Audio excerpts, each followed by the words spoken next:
Mario Bautista coming in at minus 220 against Damon Blackshear, stepping in on 7 days' notice. You saw him last Saturday at the Apex get the Twister submission. He's coming in at plus 180 as the underdog. Bautista was supposed to take on Cody Garbrandt. He is out. Damon Blackshear steps in to try and make history as the quickest turnaround and get 2 wins within 7 days. You see, he's 3-1-1 in his last 5. He just picked up his second win in the UFC. I mean, we just talked about him last week, so we'll have this fresh in our minds. But Mario Bautista has been on quite the run. Honestly, not like the craziest of competition that he's beating. I mean, last time out was against Guido Canetti. He's a big favorite against him. Benito Lopez, Brian Kelleher, Jay Perrin. That's his 4-fight win streak since he lost to Trevin Giles back in 2020, or Trevin Jones back in 2021.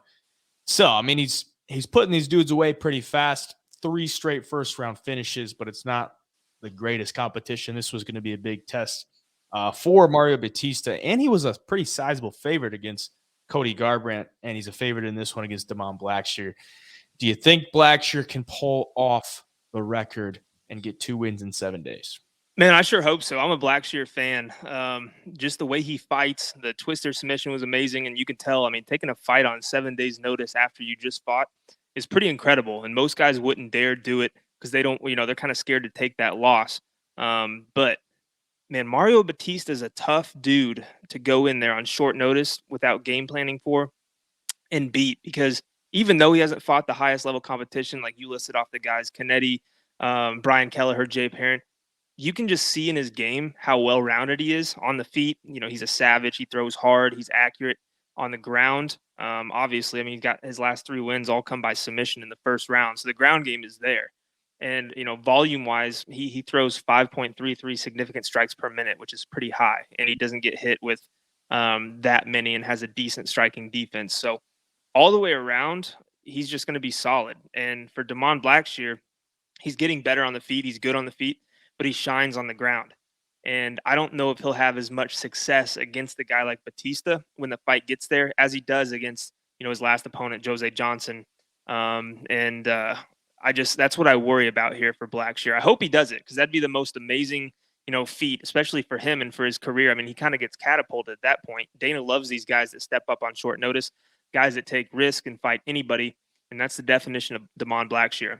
But it is a tough fight. I was expecting Bautista to be a slightly bigger favorite than he is right now, just considering the circumstances and how good he's been. So if this fight hits the ground, it's going to be a lot of fun to watch. It's going to be super high level too. So that's what I'm looking forward to. For the pick, I think Mario Bautista, full camp. This style he can hang with. He's good everywhere. I think he gets it done. But I'll be rooting for Damon. Yeah, I'll be rooting for Damon as well. If I remember correctly, I mean, Bautista was like minus 250, minus 260 against Cody Garbrandt, somewhere around there. So, I mean, they're basically saying Blackshear's a tougher opponent at this point. So, I don't know if that's like recency bias based on Blackshear's couple last performances have looked pretty good. But he's coming in here against Bautista, who's 3 straight first-round submissions. And obviously, Blackshear's going to shine on the ground. So, Bautista comes in here. Can he put away Blackshear early? Nobody's done that. Like, nobody has finished him at all. I mean, he's never been finished. All of his losses are by decision, all 5 of them. And he's been in there with guys, Farid Basharat, Danny Sabatello, Pat Sabatini, some pretty solid guys on the ground. And I'm watching that Basharat fight with Blackshear. I'm like, I don't want to, both guys are kind of untested as far as Basharat and Bautista goes, as far as like the top level of the UFC, but they're kind of similar opponents.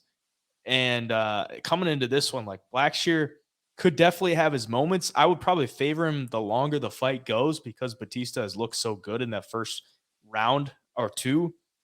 So if he gets out of the first round, I could see him start to take over later. We saw it against Basharat. Blackshear was fighting till the end, nearly had the submission at the end of the fight.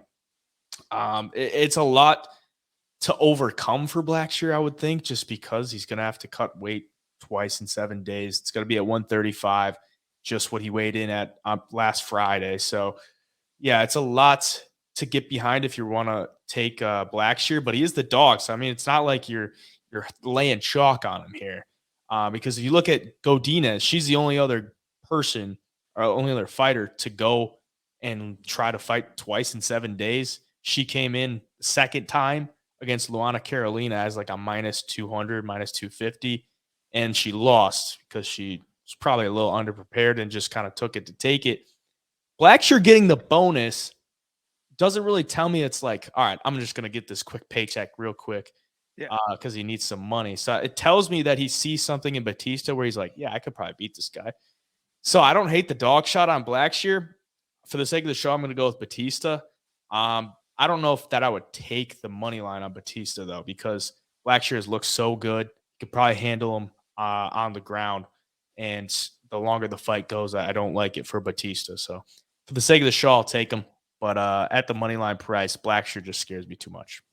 And think of it this way, too, with Blackshear. If you take him on the money line here at big plus money and he wins, it's probably the last time you will ever get him near that price again. Because if you beat these two guys like this, I mean, the guy's not going to be a big underdog, regardless of who he's fighting. So, yeah, he looks like he's always in control of the fight. Like he's never, outside of a comfort zone in there. So even against Basharat. So yeah.